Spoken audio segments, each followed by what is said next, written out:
Un magnifique cerf au pelage d'un blanc fantomatique sauta du talus et passa en trombe à quelques mètres d'Ereb. Ses yeux vermeils brillaient de panique et ses naseaux crachaient des nuages de vapeur par vagues saccadées. Dans cette journée glacée par le givre, le spectacle avait quelque chose d'irréel. Glissant le long de la tête altière, le regard d'Ereb se posa sur ces bois. Ils se déployaient en 2 arcs séparés par plus d'1 mètre. Chacun d'eux se ramifiait en 5 branches immaculées. Les voilà, songea Ereb avec un mélange d'émerveillement et d'angoisse. Il lui suffirait de les tailler légèrement, d'y ajouter des cernes et des scarifications, puis de les peindre de cette couleur inimitable qui hantait ses cauchemars chaque nuit depuis son premier souvenir. Le jeune homme frissonna et ses mains se couvrirent de sueur. La silhouette sombre du cauchemar rôdait à la lisière de son subconscient, en une masse difforme dont il peinait à figer les traits. L'estomac d'Ereb se noua et un sanglot grimpa des tréfonds de sa poitrine. Il se força à le ravaler, comme on resserre un nœud coulant autour de son propre cou, puis entama la poursuite.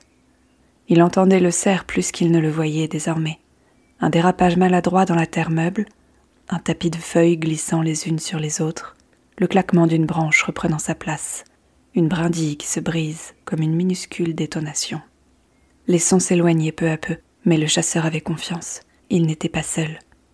Il inspira profondément, tentant de percevoir par-dessus le fond glacé de l'air l'odeur musquée de son compagnon, sa présence solide et rassurante. Le loup avançait d'un pas vif, régulier. Même quand il disparaissait dans les branchages ou les fourrés, l'animal ne distançait jamais complètement l'homme qui le suivait. Le couple homme-loup chassait ensemble ou pas du tout. Et lorsque la nuit tomberait et qu'il serait l'heure pour Ereb de rejoindre son cauchemar, le loup serait une fois encore à ses côtés. Pas pour le défendre contre la bête monstrueuse qui rôdait dans ses rêves, mais pour l'aider à reprendre pied quand elle le tuerait. Sans Noctis, il aurait sombré depuis longtemps. « Ne m'attends pas, mon ami », murmura Ereb. Le loup ne se fit pas prier. À peine la bénédiction de son partenaire avait-elle franchi ses lèvres qu'il avait déjà disparu, avalé par les fourrés. Il allait prendre le cerf à revers, tapi dans un humus aussi noir que son poil. Il mordrait la bête au jarret ou directement à la carotide, et Ereb n'aurait plus qu'à venir l'achever. Au bout d'une longue minute, le bruit d'une lourde chute suivie d'un vagissement fit accélérer les battements de son cœur.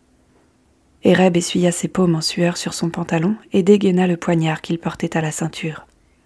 Le contact du manche patiné l'ancra dans le réel. Il trottina en direction de Noctis, sautant agilement au-dessus des troncs abattus et des buissons épineux. Le loup l'attendait, assis sur sa proie, le regard fier et le museau ensanglanté. Le liquide vermeil s'écoulait de la blessure en jets irréguliers. Le cerf tremblait, à 2 doigts de rejoindre les dieux dans leur jardin paradisiaque, où nul loup ni chasseur ne lui voudrait plus de mal. Ereb posa une main sur le flanc du cerf, goûtant les ultimes traces de vie qui le parcouraient.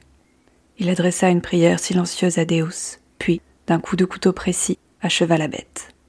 Noctis le contemplait toujours sans broncher de son regard jaune énigmatique. « Parfois j'ai honte, mon ami », souffla Ereb en découpant la première corne. En vieille compagne, la nausée revint habiter son estomac. Le loup ne scia pas. Mais j'en avais besoin. J'ai besoin de ces bois. Ereb cisailla la chair et en arracha son second trophée. Il récupérerait les os également, mais cela attendrait. Noctis se lécha les babines. Il sauta à bas de l'animal et promena son museau entre les 2 cratères qui trouaient désormais son front. « Toi aussi tu auras ta part, quand Bertram l'aura dépecé », murmura Ereb en enroulant les bois dans une couverture d'un blanc sale. Il les rangea du mieux qu'il put dans son sac, puis entreprit de couvrir la carcasse. Il aurait dû prévenir Bertram avant d'extraire les bois, se montrer plus patient.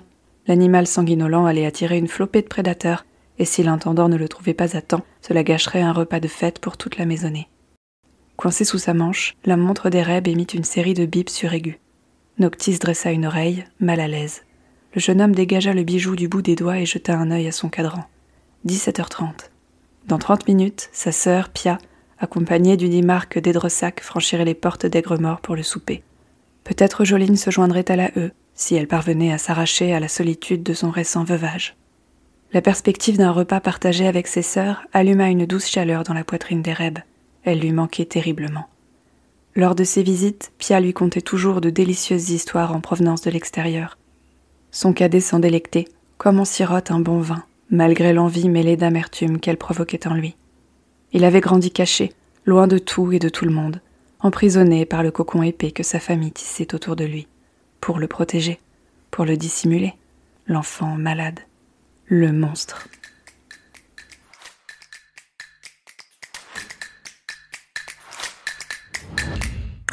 Vous écoutez Inky et Pete se livrent, le podcast lecture en 15 minutes, à peu près, qui donne vie et voix aux premiers mots d'un livre et vous donne envie de découvrir les suivants. Ou pas. Je suis Mafalda Vidal, amoureuse des jolis mots et des belles histoires.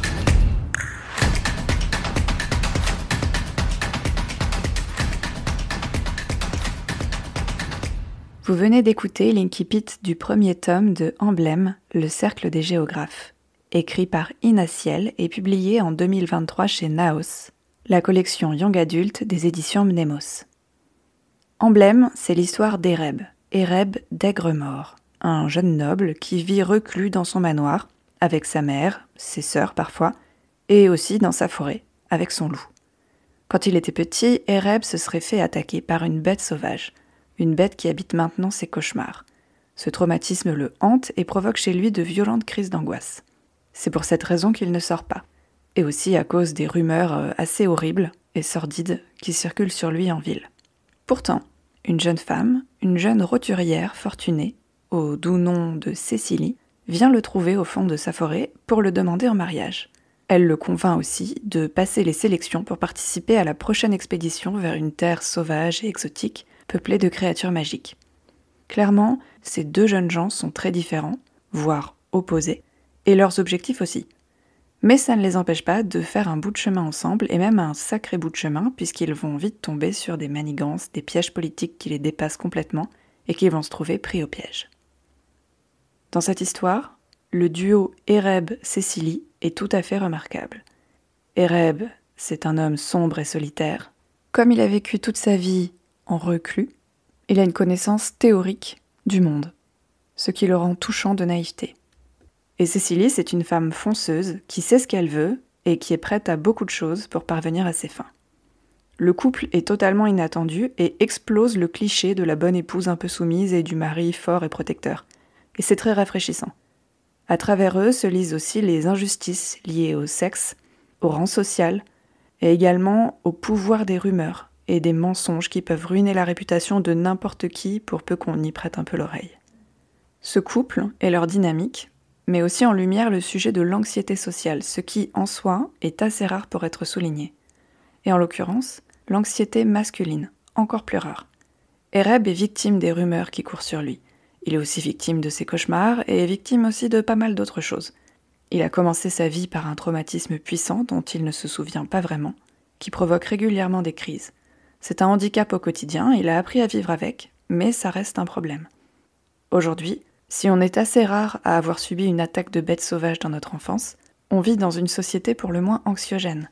Et cette anxiété, qu'elle soit sociale, climatique, sociétale, c'est un mal dont souffrent beaucoup de personnes, beaucoup plus qu'on ne pourrait le croire. Et en fait, je dirais presque qu'elle nous touche tous, avec des symptômes plus ou moins visibles. Et c'est pour ça que c'est important de lire des personnages qui en souffrent aussi, surtout dans la littérature jeunesse. Et ici, c'est amené de façon subtile, délicate. C'est très difficile de trouver les mots pour parler de ces sujets, mais Ina Ciel les trouve et elle touche juste. Donc là, on a parlé de deux personnages, mais je pense qu'il faut en citer un troisième, qui est la nature et l'univers de manière générale dans lequel se déroule cette histoire. C'est un univers où se mêlent des ambiances de Green Academia, de steampunk, de fantasy. Dès l'Inkipit, on voit Ereb qui chasse un cerf pour récupérer ses bois. Son but, c'est de reconstituer la créature qui hante ses cauchemars. Mais cette créature, elle n'existe a priori pas, et donc il cherche des bouts d'animaux pour la recréer. Il va donc essayer de réaliser une chimère, au sens mythologique du terme, une chimère empaillée. Et Ereb excelle dans l'art de la taxidermie. Il a son propre cabinet de curiosité, comme de nombreux nobles de cet univers. Mais cette ambiance feutrée, un peu sombre des cabinets de curiosité, ça pourrait rebuter. Mais en fait, c'est tout le contraire. Les descriptions à la fois détaillées et poétiques sont parfaites. Il faut savoir que Ina Ciel, l'autrice, est biologiste, donc elle maîtrise son sujet sur le bout des doigts. Il y a aussi des trouvailles absolument géniales. Pour n'en citer qu'une, je vais vous parler des soiréniers. Enfin non, je ne vais pas vous en parler. Je vous laisse savourer le mot, soirénier, et deviner l'animal en question.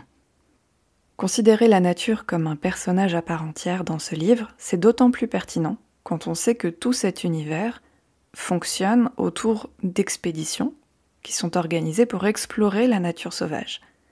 Et que beaucoup de cette nature est ensuite rapportée pour enrichir les cabinets de curiosité, mais aussi pour faire progresser la science. Et ça nous amène à un autre point intéressant encore, qui est l'affrontement de la science et de la magie. Dans cet univers, il y a différents territoires.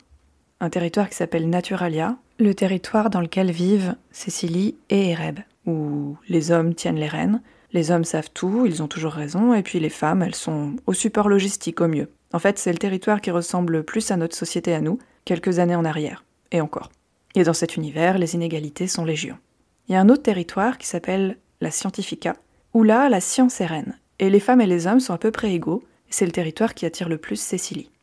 Et puis il y a un troisième territoire qui s'appelle Exotica, c'est le territoire de la nature sauvage, de la magie. Et là, il n'est même pas question d'hommes et de femmes, juste de nature et d'équilibre.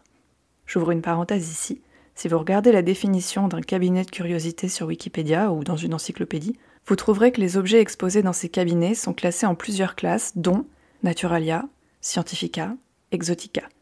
Et ces petits détails qui n'en sont pas, ces pièces de puzzle qui s'imbriquent comme ça à l'air de rien, qui font sens, ça produit des petits clics dans le cerveau qui sont très satisfaisants, logiquement parlant. Fin de la parenthèse. Donc dans cet univers, on n'est même pas certain que la magie existe. Les gens de Scientifica pensent même que non. Mais quel que soit le territoire, la magie fascine, toujours et partout. Et cette fascination pour la magie, cette fascination pour l'inconnu, elle pousse les hommes à risquer leur vie et celle de leurs proches. Et si on réfléchit une minute, avec ou sans magie, ça ne change pas grand-chose. L'homme veut toujours plus, quel que soit le prix à payer. Il y a ceux qui veulent plus pour avoir plus, et il y a ceux qui veulent plus pour prouver qu'ils ont raison. Les gens de Naturalia veulent faire ces expéditions pour ramener des objets exotiques. Les gens de la Scientifica veulent y aller pour prouver que la magie, finalement, elle peut s'expliquer par la science. Et au passage, s'ils peuvent aussi améliorer leur science, c'est cadeau. Mais à Exotica, et dans le cœur de certaines et de certains, les règles sont un peu différentes. Les priorités sont différentes. Et cette ambition de conquête permanente, elle aura un prix qui ne pourra peut-être pas toujours être payé. Lire Emblème, c'est un petit peu comme contempler une émeraude. Passer l'admiration de la découverte, on est vite hypnotisé. On se perd, avec plaisir, dans les reflets, pour mieux se retrouver, d'abord soi-même, et la réalité ensuite. Emblème, c'est une duologie, les 2 tomes sont sortis, et les 2 tomes sont magiques. Donc, lisez Emblème de Ina Ciel aux éditions Nemos.